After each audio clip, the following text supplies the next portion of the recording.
Deixa eu te contar uma história. Tinha um homem, aqui a gente vai chamar ele de Marcos. Marcos queria abrir um negócio desde os 25 anos. Ele tinha um plano, um nome, até logotipo já estava pronto. Só que ele estava esperando uma coisa. Estava esperando dinheiro, experiência, a idade certa e um momento que ele não teria tanto a perder. Só que o que aconteceu foi que a coragem não veio.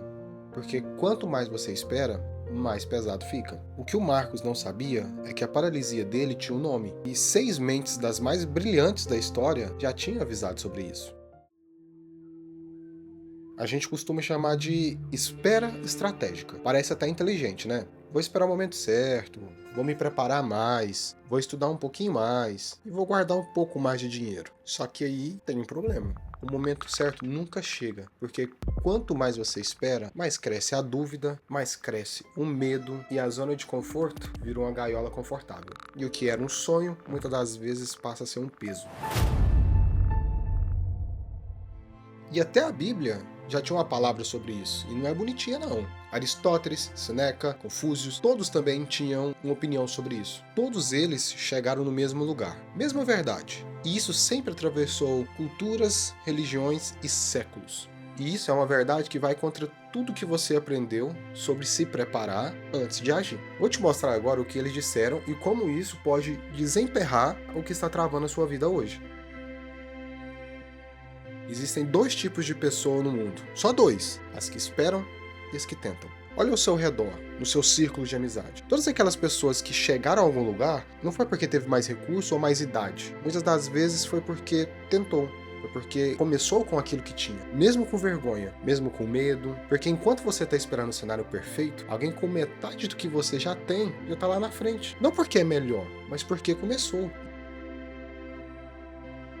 Isso é até bíblico, em Eclesiastes 11:4. Quem fica olhando para o vento nunca vai semear. Quem fica olhando para as nuvens nunca vai colher. E o que isso quer dizer? Quer dizer que se você ficar esperando a tempestade passar, o medo subir, o momento ficar perfeito, você nunca vai plantar. E se você nunca plantar, você nunca colhe. Infelizmente, isso é duro, mas é verdade.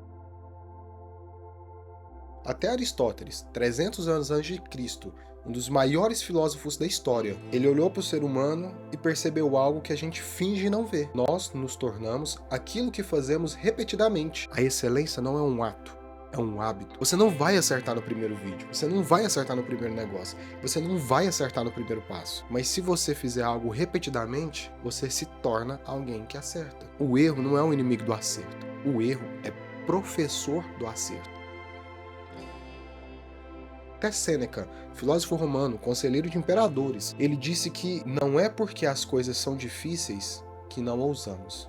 É porque não ousamos que elas são difíceis. Você já parou para pensar nisso? Muitas das vezes a gente inverte essa ordem. A gente pensa assim, quando ficar fácil, eu começo. Sêneca diz ao contrário, você começa e só então fica fácil. Começar é que tira dificuldade. As pessoas que conseguem nesse mundo são aquelas que procuram as circunstâncias que querem. E se não encontram, as criam. E eu não tô falando aqui de privilégio, não. Tô falando de atitude. Você não tem recurso? Cria. Não tem conexão? Constrói. Não sabe o caminho? Anda, erra, até aprender. Shawn basicamente disse: para de esperar o mundo montar um palco para você. Sobe no palco e faz o barulho.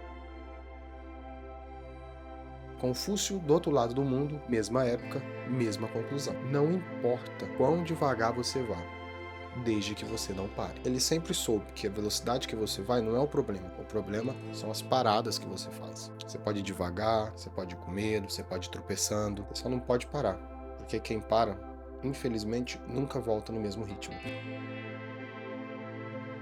Viktor Frankl foi um psiquiatra que sobreviveu aos campos de concentração. Ele viu pessoas morrerem, ele viu pessoas desistirem, ele viu pessoas perderem tudo. E no meio disso tudo ele percebeu uma coisa que muda tudo. Entre o estímulo e a resposta há um espaço. Nesse espaço está a nossa liberdade de escolher a resposta. Você não escolhe o vento, você não escolhe a tempestade, você não escolhe o que falta, mas você escolhe que planta. Você escolhe se tenta, você escolhe se começa. Isso ninguém tira de você. Se até Frank escolheu o sentido no meio daquele inferno, você pode começar. Pode também escolher sair da sua zona de conforto.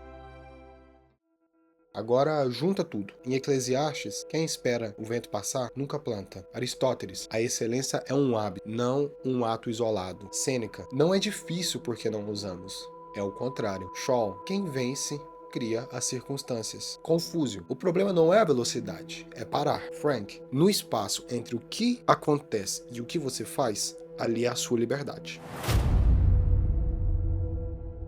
Tentar com o que você tem agora já é mais do que 90% das pessoas fazem. Enquanto o esperador estuda, planeja, compra recursos, refaz o planejamento, os que tentam já pode ter errado 3 vezes e aprendido 4 lições. E já está lá na frente. As pessoas que tentam com o que tem, geralmente são aquelas que chegam. E as pessoas que esperam estar tudo perfeito, geralmente ficam olhando as pessoas chegarem. Lembra do Marcos no começo do vídeo? Ele esperou até os 45 anos. Depois dos 45, ele esperou mais um pouco e a vida passou. O negócio não abriu, o sonho virou lembrança. A energia que ele tinha com 25 não é a mesma aos 50. E isso não é um final triste, é só um aviso que eu tô tentando passar para vocês. Você ainda tem tempo, você ainda tem energia, você ainda tem tempo agora. Mas o agora não espera. O agora é agora. E o que você vai fazer com tudo isso? Amanhã de manhã, o sol nasce, 7 horas da manhã. E aí? Primeiro, escolhe começar por uma coisa que você já tá enrolando a fazer já tem muito tempo, que já tá no papel, já tá engavetado, já tem um plano, mas você tá enrolando. E começa pela menor delas, a mais pequena. Pode ser uma mensagem que você não mandou, um exercício que você não começou. Segundo, faça a menor versão possível disso hoje, não a versão perfeita, a versão possível. 5 minutos, um parágrafo, seja lá o que for, uma ligação. E terceiro, repita amanhã e depois de amanhã. É assim que você constrói um hábito. É assim que você constrói a excelência. É assim que chega lá. Foram 6 vozes, 6 tempos, uma verdade. Quem começa com o que tem, geralmente chega lá. E a única pergunta que resta é: o que você vai começar hoje? Deixa aqui nos comentários, me conta um pouquinho mais sobre quais são os seus planos para sua vida, o que você sonha e almeja em fazer, mas tem medo. E se você quer ir mais fundo e não ficar só assistindo, escreve aqui embaixo. Vou tentar com o que tenho. Vai ser como se fosse um contrato nosso, público. Você vai ser obrigado a começar. Se inscreve aqui no canal, deixa o seu like, me apoia. Esse canal é novo. Eu também estou aqui tentando fazer acontecer, tentando fazer disso de um hábito. Tô tirando uma coisa que eu quero há anos da gaveta. Te vejo no próximo vídeo. Então, agora vai, levanta, sai desse computador, desse celular e faz acontecer. O agora não te espera. Muito obrigado.